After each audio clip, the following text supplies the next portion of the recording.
پیارے بچوں، السلام علیکم۔ میں نے آپ کے یہ دو سوالات جو بڑے اہم ہیں اس چیپٹر کے متعلق، انڈیگو کے متعلق، آپ کے واٹس ایپ پہ ڈال چکا ہوں۔ اب میں ویڈیو کے ذریعے آپ کو انہیں سمجھانے کی کوشش کرتا ہوں۔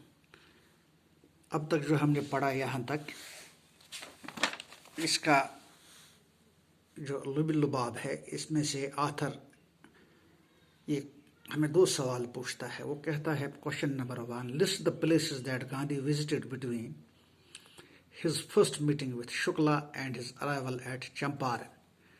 تو گاندھی کی پہلی میٹنگ جو شکلا کے ساتھ ہوتی ہے وہ لکھنؤ میں ہوتی ہے، یہ آپ یاد رکھیں۔ اس کے بعد وہ کانپور چلا جاتا ہے اور دوسرے ہندوستان کے حصوں میں چلا جاتا ہے۔ وہ واپس اپنے آشرم کو جاتا ہے جو کہ گجرات احمد آباد کے نزدیک ہے۔ اس کے بعد وہ کلکتہ چلا جاتا ہے، پٹنہ چلا جاتا ہے، مظفر پور چلا جاتا ہے چمپارن آنے سے پہلے۔ گاندھی's first meeting with Shukla was at Lucknow, then he went to Kanpur and other parts of India. He returned to his ashram near Ahmedabad. Later he went to Calcutta, Patna and Muzaffarpur before arriving at Champaran. Now question number 2.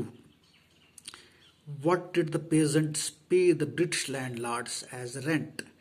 What did the British now want instead and why? What would be the impact of synthetic indigo on the prices of natural? 3 سوالات اس ایک سوال میں پوچھے گئے ہیں۔ پہلے پوچھتا ہے کہ پیزنٹس جو کاشتکار تھے وہ برٹش زمینداروں کو کرائے کے طور پہ اس زمین کا کیا دیتے تھے، پہلا سوال۔ دوسرا سوال ہے اب برٹش کیا چاہتے تھے ان سے۔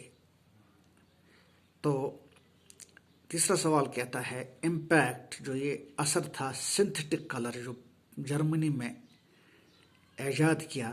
پہلے زمانے میں یہ سب رنگ جو نکلتے تھے یہ کاشتکاری کی جاتی تھی، ان کو ایک گھاس ہوتی تھی اس سے یہ رنگ نکلتے تھے، جو آج کل بھی ہندوستان کے بہت سے حصوں میں رائج ہے۔ نیچرل کلر جو گھاس سے نکلتا ہے۔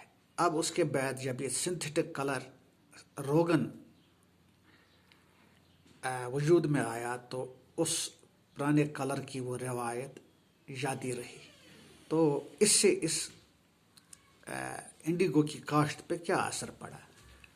تو listen the answer. The peasants paid the British landlords indigo as rent. وہ انڈیگو ہی دیتے تھے، انہیں رنگ ہی دیتے تھے پیسوں کے بدلے میں۔ Now Germany had developed synthetic colour. اب جرمنی نے یہ سنتھیٹک انڈیگو دریافت کیا۔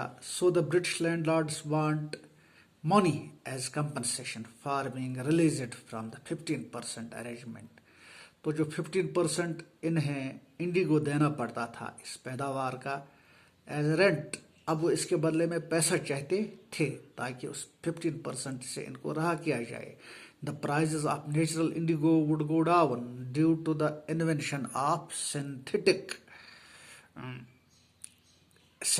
indigo۔ اب جبکہ سنتھیٹک انڈیگو جو کیمیکلز پہ وہ انڈیگو رنگ بننے جا رہا تھا، اس سے اس نیچرل انڈیگو کی قیمتیں کم ہو جاتی۔